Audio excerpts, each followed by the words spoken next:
Boa noite a todos. Mais uma vez, nos encontramos reunidos com Jesus, o amigo incondicional das nossas vidas. É aquele ser que está sempre conosco, mesmo que não estejamos com Ele. Ele próprio disse que haveria de chegar um tempo em que Ele pediria ao Pai que enviasse a nós um Consolador, que poderia dizer tudo o quanto Ele já havia dito naquele tempo, revitalizando a sua mensagem. E diria mais, coisas que para aquele momento Ele não poderia dizer porque aqueles que ali estavam não iriam compreender. Eis que nós temos, no dia 18 de abril de 1857, a publicação de O Livro dos Espíritos, que é o marco inicial da chegada, da vinda da doutrina espírita ao mundo. A partir daquele instante, nós tivemos oportunidade de refletir acerca do espírito. Porque até aquele momento, a gente sempre pensou como seres materiais, que todos nós ainda somos, enquanto estamos na matéria. Mas a partir daquele instante, abre-se para o pensamento humano a possibilidade de pensarmos como espíritos, que todos nós somos. Apesar de vestidos de matéria ainda, todos somos espíritos. E aquele é o marco inicial que nos abre as perspectivas para refletirmos acerca do espírito, da manifestação do ser espiritual que somos, de pensarmos na condição de seres espirituais. Porque, apesar da vinda do Espiritismo, da doutrina espírita, a nos trazer luz e esclarecimento acerca desses aspectos, nós ainda temos uma grande facilidade e um grande estímulo de pensarmos que somos absolutamente seres materiais e, porquanto, só pensamos nas circunstâncias materiais que envolvem a vestimenta física, a manifestação física, os desejos físicos, as possibilidades físicas que experimentamos no mundo material. Mas nós temos essa grande oportunidade de olharmos sobre uma outra ótica a nossa existência. Porque, em verdade, nós temos uma única vida e várias existências, o que é muito diferente. Estamos aqui em uma existência e toda existência tem início, meio e fim. Porque a existência é uma experiência que nos traz condições de aprendizado, que nos possibilita conhecimento, desenvolvimento, para entender tudo que está à nossa volta e fora do nosso alcance perceptível na matéria, para que tenhamos condições de entender a fonte criadora que nos gerou. Essa é a razão da existência. E nós não temos uma, porque em uma única existência nós não conseguiríamos assimilar o entendimento de toda a manifestação das leis naturais que regem a vida no cosmos, no universo. Não só o universo perceptível, material, mas o universo que nos foge aos sentidos de agora e que estão aí existindo numa extensão, numa dimensão que ainda não compreendemos e não temos muitas circunstâncias para captá-lo. Mas vamos exercitar. Nos anos 50, entre 40 e 50, nascia na cidade de Ituiutaba um homem, um jovem, que aos 17 anos era portador de um corpo atlético, musculação, ele exercia atividade física e era uma pessoa vaidosa. Ele costumava chegar na frente do espelho, se olhar, e era um homem musculoso. Já aos 17 anos, ele se olhava no espelho e dizia: "Ê, Tarzan, você tá forte, hein?" Aquele tempo que o herói e o super-herói era Tarzan. Hoje nós temos muitos, né? Mas aquele biotipo dava-lhe estímulo e ele era vaidoso, naturalmente. Gostava de ter essa autocrítica e se sentia como. E o seu apelido era Tarzan, se tornou. Algum tempo depois ele foi levado a uma casa espírita, onde ele teve contato com a doutrina espírita, passou a frequentar, estudar.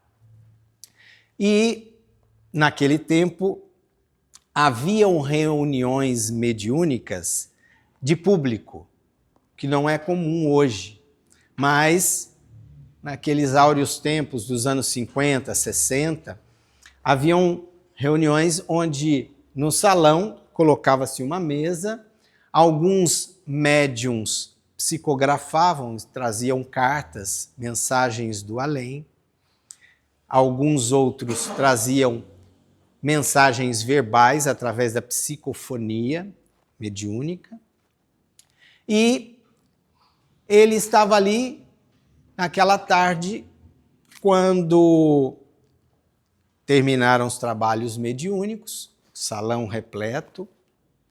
O médium então se levantou para fazer a leitura das mensagens que haviam chegado naquele momento. E aí o médium pegou e começou a falar: mas essa mensagem está meio estranha, pensando, não vou ler isso aqui. E o espírito comunicou-se com ele mentalmente, disse: leia. Leia, porque a pessoa que precisa dessa mensagem está no salão. Você deve ler. Aí disse: pessoal, não se trata de uma brincadeira, por favor. Gostaria que vocês não rissem, mas me foi pedido ler. Essa mensagem é para o Tarzan. Aí o pessoal, ele muito discretamente levantou: Tarzan é meu apelido. Ele disse: bem, Tarzan, tem uma mensagem aqui, o Espírito manda dizer a você que você segure firme no cipó da fé, porque você vai atravessar a floresta da dor. Essa foi a mensagem. Alguns anos depois, Jerônimo Mendonça, esse jovem, Tarzan, encontrou-se tetraplégico e cego. Ele foi vitimado por uma doença que o levou a essa condição. Apesar disso, ele se tornou orador espírita. Já tinha estudado a doutrina, já tinha um tempo de conhecimento e se determinou a levar a mensagem, a proposta da doutrina espírita, do conhecimento, da vida transcendental, além da vida física. E os relatos, e vocês podem procurar Jerônimo Mendonça no YouTube, na internet, que vocês vão encontrar os relatos históricos da vida deste homem. Ele era colocado numa maca porque ele perdeu totalmente os movimentos, ele só mexia os olhos e muito pouco a cabeça. E ficou cego. E eles o colocavam no salão do centro espírita, na maca. E ali, deitado na maca, ele fazia as palestras. E se tornou conhecido como o gigante deitado. De Tarzan para gigante deitado. Rodou o Brasil, passou por inúmeros centros espíritas, chegou a fundar, auxiliar a fundar instituições, centros espíritas. Auxiliou extremamente a muitos que puderam ouvi-lo, levando otimismo, perseverança, coragem, estímulo para que aqueles que o ouvissem pudessem prosseguir, trazendo uma mensagem de renovação, de perspectivas de harmonia, de equilíbrio, de determinação, que muitas vezes nos falta, porque, na verdade, todos nós trazemos, vez que outra, um problema, uma oscilação na existência, uma perturbação, uma turbulência na vida de todos nós. E a doutrina espírita abre-nos a perspectiva do consolo, e é por isso que ela é definida como o Consolador, aquele que havia sido prometido por Jesus, que pediria ao Pai que nos enviasse para nos abrir as perspectivas de uma nova forma de entender a vida, não somente do ponto de vista material, mas agora, principalmente, do ponto de vista espiritual. E nós estamos vivendo esses momentos em que a essência desse pensamento se faz presente para atravessarmos a floresta das dificuldades que todos nós vamos encontrando, vez que outra. E no momento atual, nós percebemos que o mundo está bem carregado de pessimismo, de desesperança, de dor, de conflito, de ódio, de rivalidade. São os aspectos que estão predominando em o pensamento humano, às vistas claras de todos nós, na política, na economia, nas circunstâncias experienciais da vida comum. Nós vamos percebendo que o mundo está em ebulição, como nunca antes esteve. A vida se intensifica. E lembramos Kardec, porque ele recebeu várias mensagens de espíritos e algumas delas ele não publicou, ele não revelou, ele as guardou. Ninguém sabe exatamente o porquê. Talvez porque essas trouxeram um impacto ao seu pensamento e ele achou melhor não publicá-las. Depois da sua morte, os seus encontraram essas mensagens e as encartaram todas em uma obra que se tornou conhecida como Obras Póstumas. O livro Obras Póstumas, que é, na realidade, o compêndio dessas mensagens que Kardec não publicou. E numa delas, o Espírito traz a revelação de que nós iríamos atravessar o período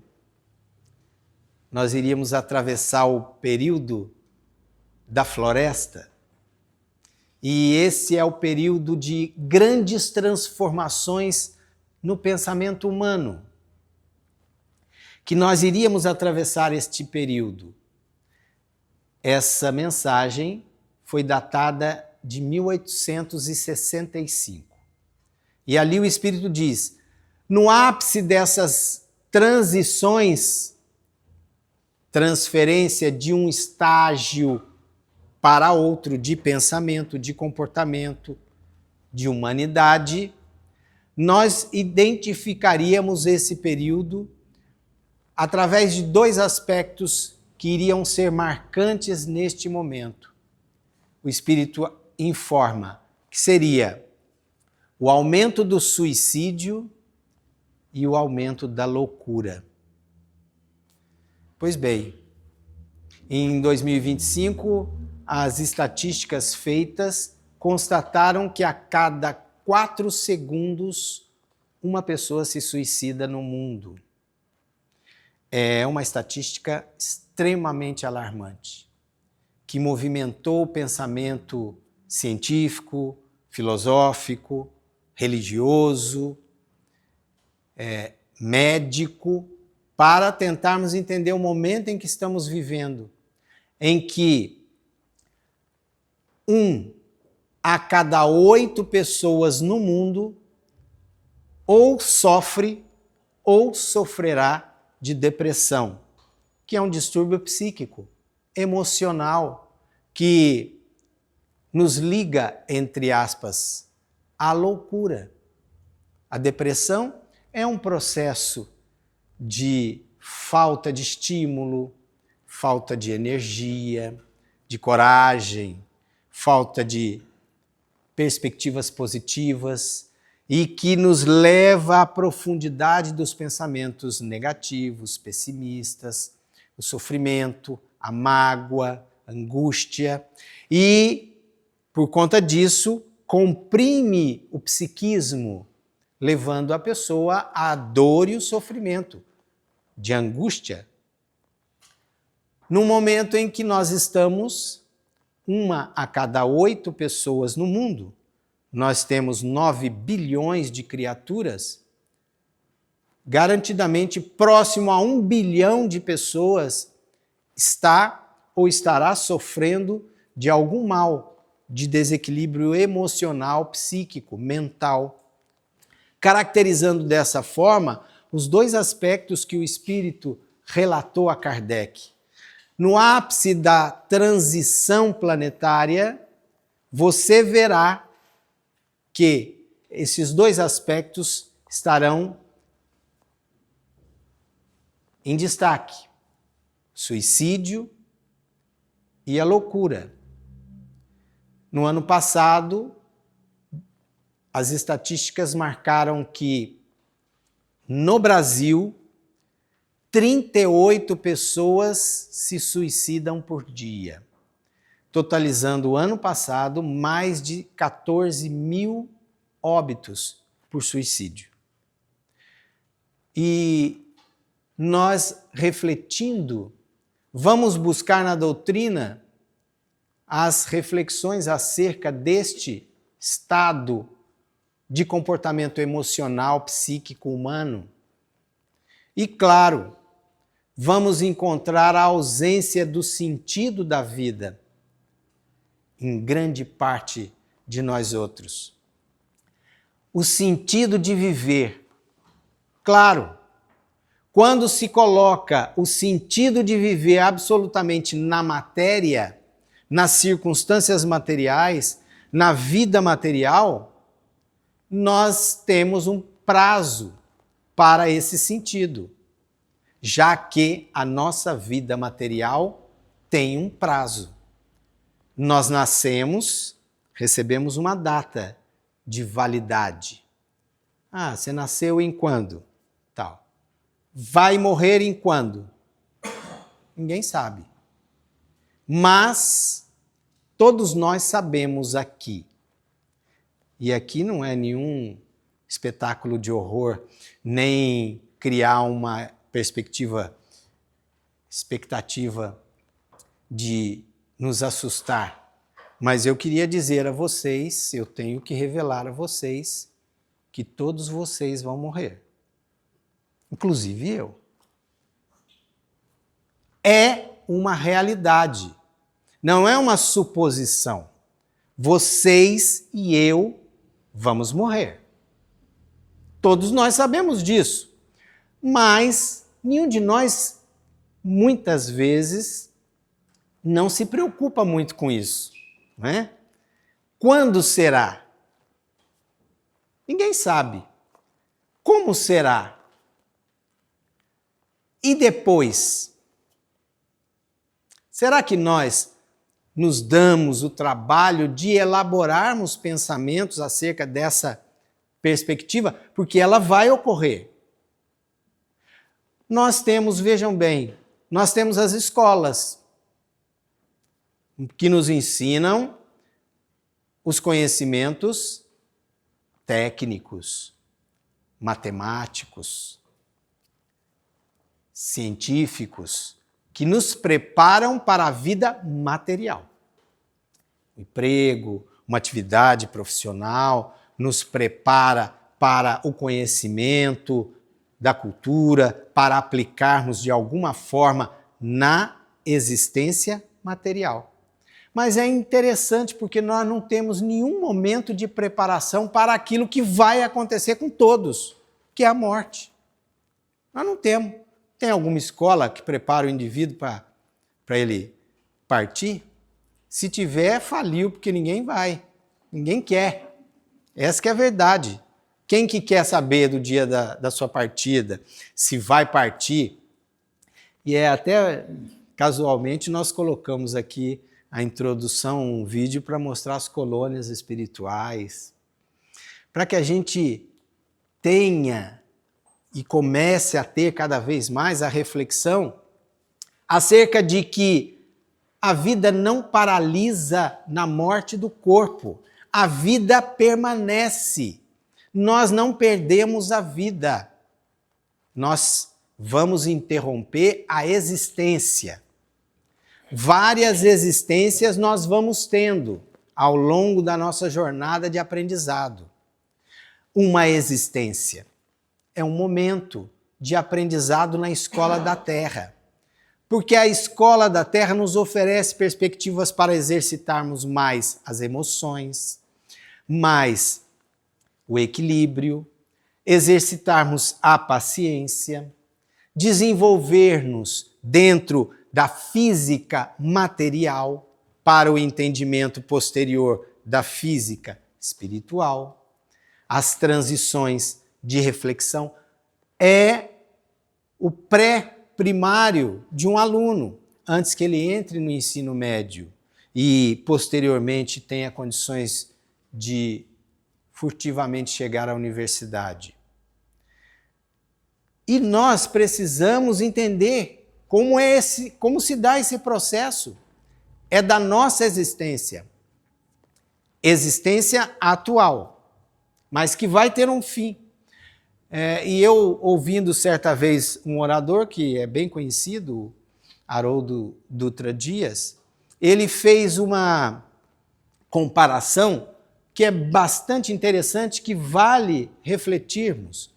Ele compara a vida, a existência, a um voo de avião. Projeto de voar em um avião. Porque é bastante interessante a comparação, porque o avião, quando vai, antes de decolar, ele recebe um plano de voo. O piloto recebe um plano de voo. Esse plano de voo define para o piloto onde ele está, para onde ele vai, o trajeto, o percurso e alguns percursos opcionais, caso aconteça uma circunstância difícil naquela trajetória, ele tem opções de mudar a sua trajetória para outros percursos como opção. Então ele sabe o percurso e no percurso ele sabe onde e mais ou menos o tempo em que ele deve passar por uma circunstância de turbulência.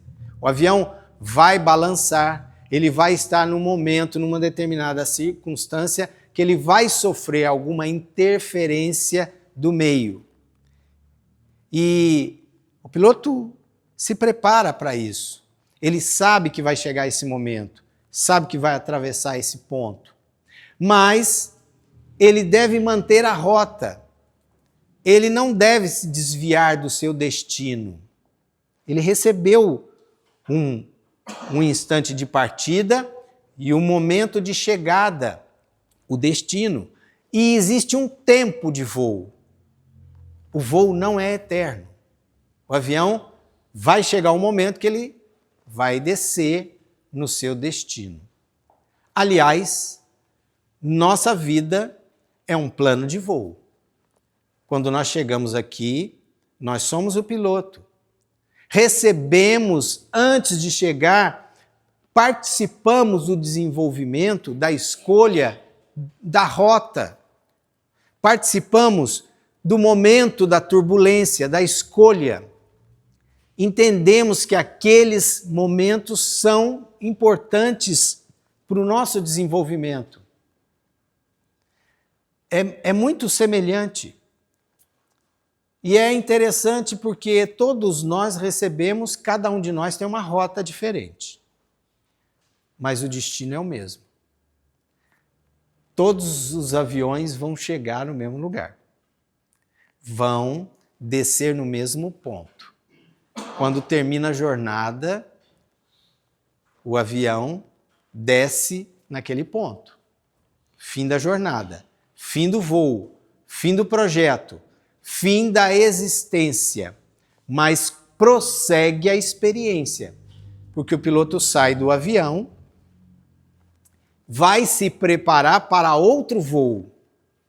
Vai aprender, desenvolver, conhecer novas circunstâncias, tecnologias, entender mais claramente os processos, os quais muitas vezes ele se equivocou, quando abriu o leme no momento do voo que não deveria. Às vezes, alguns de nós abortam o voo, desce o avião, quando se envolve emocionalmente com uma determinada circunstância. Isso é muito comum. Às vezes nós temos pessoas às quais temos boas dificuldades de convivência, né? E naquele momento do atrito, do conflito, da discórdia, da divergência, nós perdemos o nosso tempo de voo naquela situação, porque ficamos com o outro e o outro conosco no conflito. É como se tivéssemos abortado o voo, temporariamente nós cancelamos o rumo, a direção, e perdemos tempo do voo. E aí, numa dada circunstância, a gente levanta voo, mas já perdeu muito tempo. Algumas vezes perdemos bastante tempo e já estamos no final do voo. E aí, quando o avião tem que descer, fim do voo, nos arrependemos de termos perdido aquele tempo que poderíamos ter aproveitado de outras formas. É a nossa existência. Inclusive, eu acho que aqui uma boa parte de vocês já deve ter tido a experiência de voar. Antes do avião decolar, né? A aeromoça, normalmente, ou uma pessoa chega ali no corredor do avião e vai fazendo orientações, explica que tem uma máscara de oxigênio. Eventualmente, se o avião passar por uma turbulência muito forte, máscaras de oxigênio vão cair. E a orientação é: coloque a máscara primeiro em você. Preparado com a máscara, você então vai ajudar ou assistir aquele que está do seu lado, filho, irmão, pai ou alguém. Primeiro a máscara em você, porque a máscara traz oxigênio e em um determinado ponto do voo que haja alguma turbulência, pode faltar oxigênio. Uma despressurização da cabine, você falta oxigênio. Por isso, colocar a máscara. É interessante porque na vida da gente também acontece isso. Às vezes nós estamos vivendo turbulência da nossa experiência, mas nós olhamos do lado e aí preferimos atender o outro sem nos atender primeiro. Então nós preferimos olhar e se envolver com a dificuldade do outro sem envolver-se com a sua própria. E essa experiência muitas vezes arrasta os dois ao sofrimento. Porque sem colocar a máscara primeiro em você, você não tem oxigênio para atender o outro. E aí os dois poderão falir. Então, é verdade que talvez alguns estejam pensando, como eu gostaria que minha esposa tivesse aqui, o meu marido tivesse aqui para ouvir isso. Está pensando em colocar a máscara no outro primeiro. Coloque a máscara primeiro em você. Reequilibre-se. Ama ao teu próximo como a ti mesmo. Notem bem, a mensagem está intrínseca. Equilibrado, eu tenho condições de auxiliar. Desequilibrado, eu não vou auxiliar a ninguém, senão prejudicar. Então é necessário que também nos preocupemos com o nosso equilíbrio, antes, muitas vezes, de atender ao desequilíbrio do outro, para que possamos transferir essas expectativas. Então, façamos essa reflexão para hoje, a respeito da nossa existência, do nosso projeto de vida, aquele que nós acertamos antes de vir, porque todos nós recebemos e aceitamos um projeto, cada um traz o seu, que está definido. O momento que chegou, certamente o momento que se encerra a viagem e os momentos de turbulência que provavelmente nós todos vamos enfrentar uma vez que outra na nossa trajetória. Mas a reflexão, manter o rumo, manter a proposta, manter o sentido. E no momento atual, nós temos a expectativa de conhecer o que de fato somos, essencialmente seres espirituais, numa experiência material. E não o contrário, como algumas vezes já acreditamos, sermos seres materiais em uma experiência espiritual. Equivocamos. A nossa essência é espiritual. E por isso o momento de agora, de transição, que todos nós ouvimos, nós estamos vivendo um mundo de transição planetária. A transição é essa mudança de perspectiva, de entender a vida somente do aspecto material para entendê-la no complexo mais amplo, que é o espiritual, do qual todos nós fazemos parte. E amanhã, espero que amanhã dure muito tempo, nós estaremos partindo, inevitavelmente. E que tenhamos a certeza e nos preparemos para, ao chegarmos lá, na dimensão extrafísica, estejamos mais entendidos, mais claros a respeito da vida em prospecção. Porque uma grande quantidade de seres diariamente chega ao mundo espiritual completamente despreparados, porque vivenciaram extremamente e acreditaram unicamente na vida física. Interrompeu-se a vida física, o que lhe sobrou? Nada. E chegam ao mundo espiritual completamente perdidos, sem perspectivas. É preciso que se remonte a perspectiva, lhe deem entendimento, esclarecimento, auxílio, para novamente se programarem para um próximo voo, a fim de aprenderem, desenvolverem coisas novas, acréscimos de entendimento para a compreensão do plano maior, que é o Criador.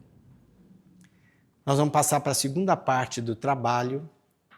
Pediríamos que todos mentalizassem aqueles que não puderam estar aqui, certamente os nossos familiares, alguns que estão necessitados em locais, em hospitais, em dificuldades de várias ordens para que o nosso pensamento e a nossa energia daqui seja emanada, vibrada na direção destes, os quais nós iremos pensar. E nós outros certamente também receberemos o melhor do plano maior.